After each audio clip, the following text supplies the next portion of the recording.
Piers Morgan thought he could dominate this conversation, but when Ibrahim Traoré unleashed a cascade of raw facts, real data, and video evidence during a live broadcast, the tables turned before anyone could blink. The crowd wasn't prepared for what Traoré revealed, and neither was Morgan.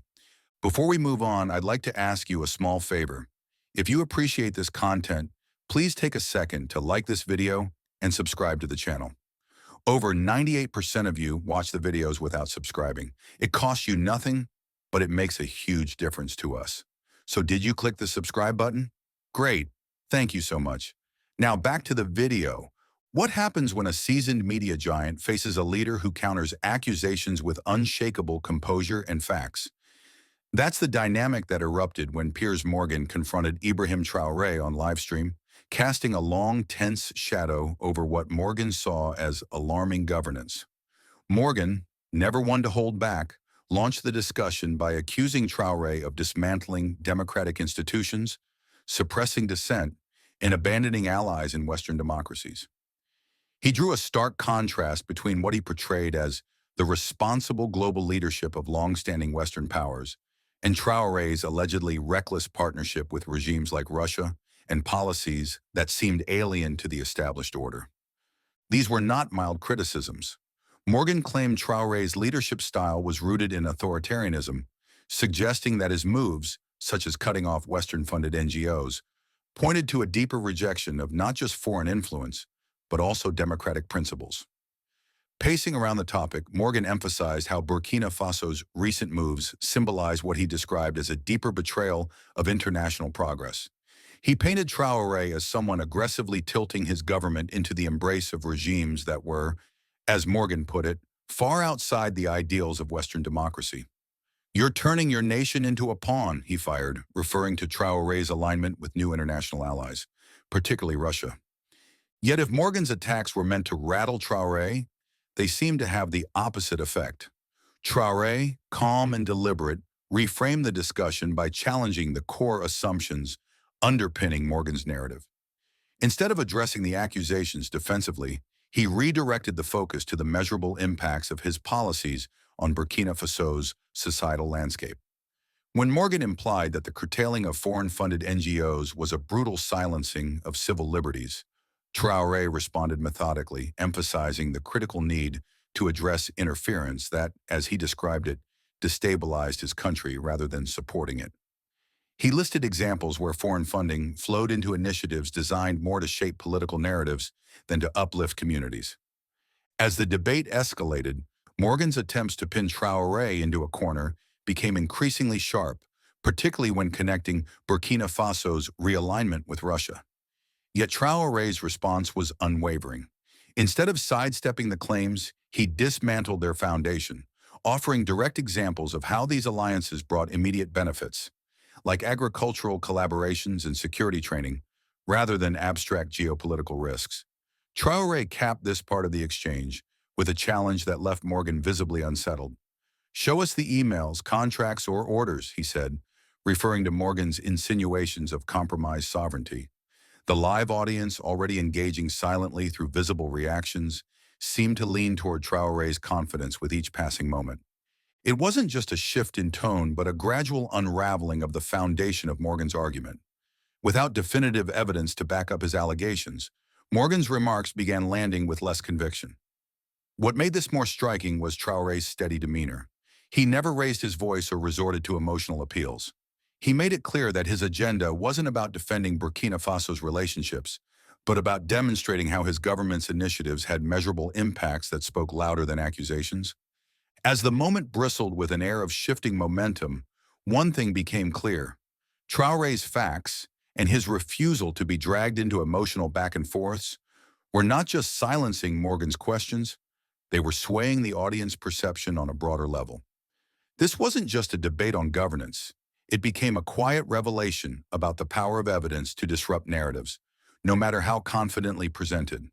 And while this live encounter had already cemented itself as one for the books, Traoré still had more cards to play, and his next move would bring it all into sharper focus. How do you stop a debate in its tracks? For Ibrahim Traoré, the key weapon was undeniable evidence. As Morgan continued pressing his accusations, Traoré introduced a new strategy, one nobody in the audience seemed prepared for. Utilizing a massive LED screen, he began presenting visual proof of the progress his administration had achieved. It wasn't just words anymore.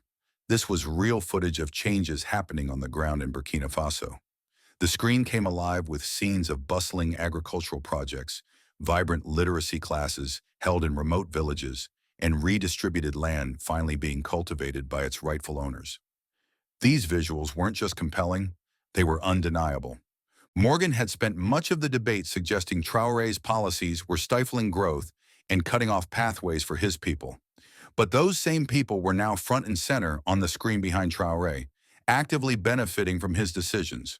For example, he pointed to the creation of over 700,000 agricultural jobs, a number he backed with clear data and visuals showing sprawling farmland alive with activity.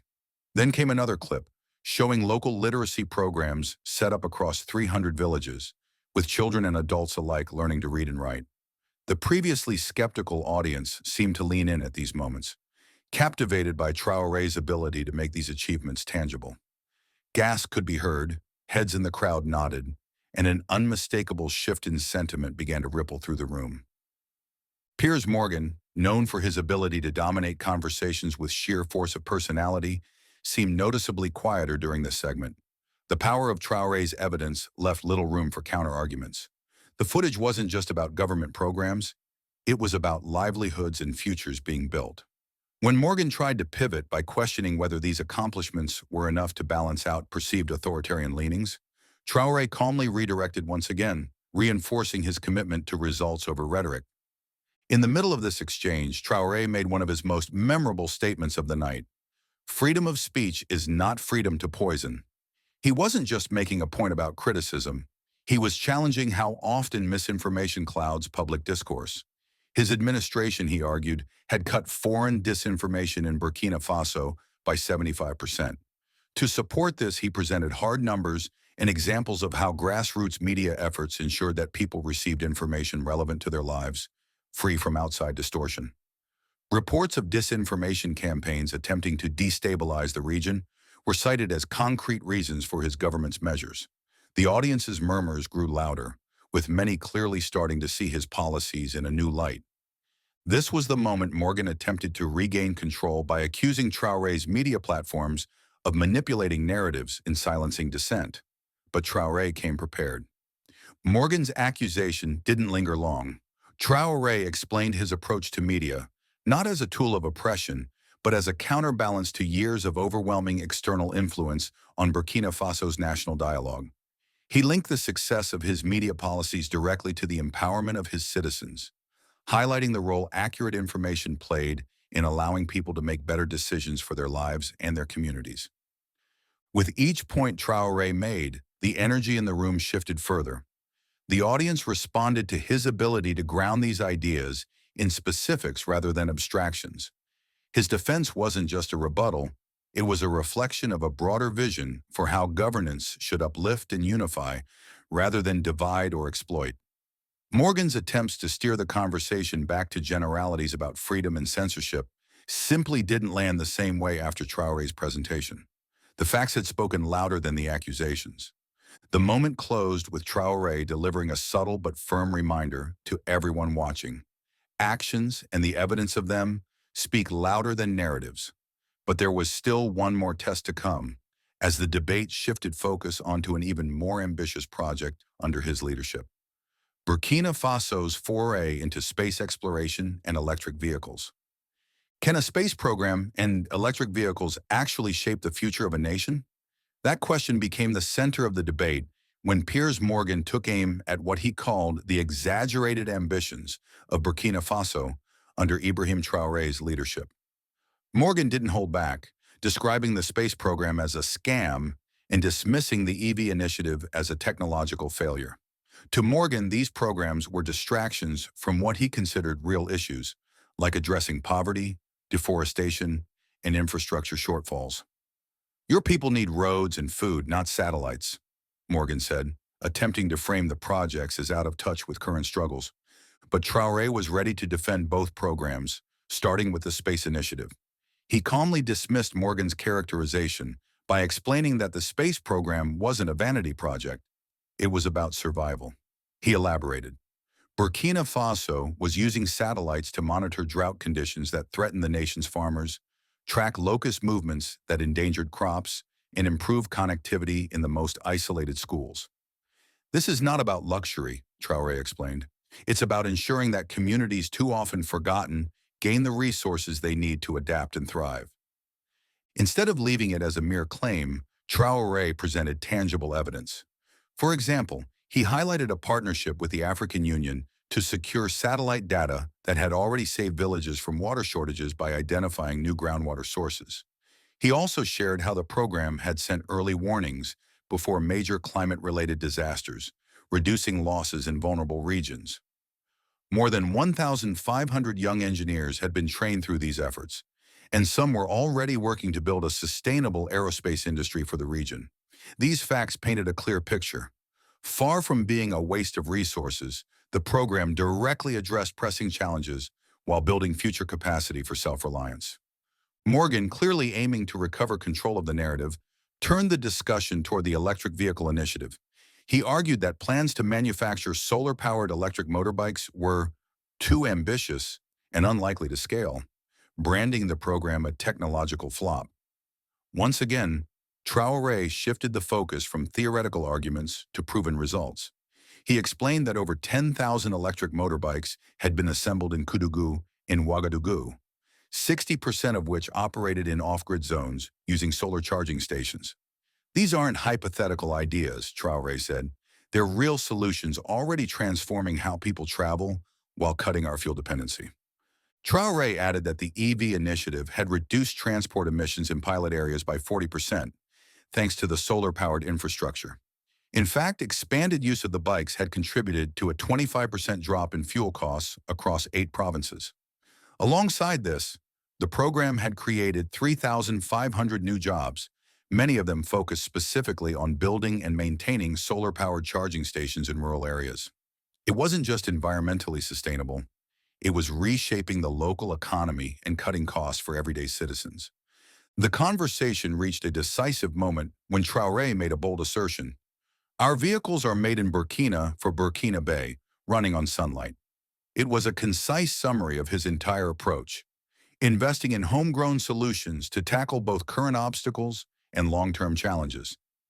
His words were met with thunderous applause, shifting the sentiment decisively in his favor.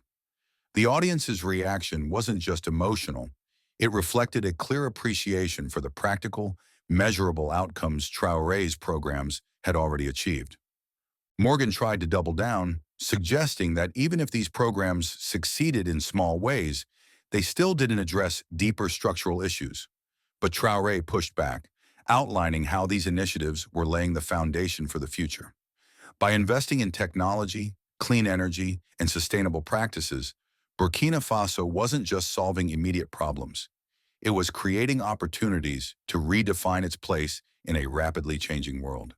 The applause that followed wasn't solely for the programs themselves. It was for the vision they represented. As the debate drew to this pivotal point, what lingered wasn't Morgan's skepticism, but Traoré's closing remarks. The idea that real leadership doesn't just react to crises, but builds futures. And that's precisely what Burkina Faso was doing. Ibrahim Traoré's calm, evidence-backed responses didn't just challenge Piers Morgan, they redefined perceptions of leadership itself. By presenting actual reforms and measurable progress, he dismantled accusations rooted in speculation. His ability to showcase real-world impacts, such as agricultural growth and sustainable innovations, resonated beyond the heated exchange, proving that facts and integrity carry undeniable weight. This debate did more than expose the hollowness of unsupported claims. It highlighted a pathway forward where data shapes decisions and trust. The next time you face bold accusations, remember this. Ask for proof, because in the end, it's evidence, not rhetoric, that builds lasting success.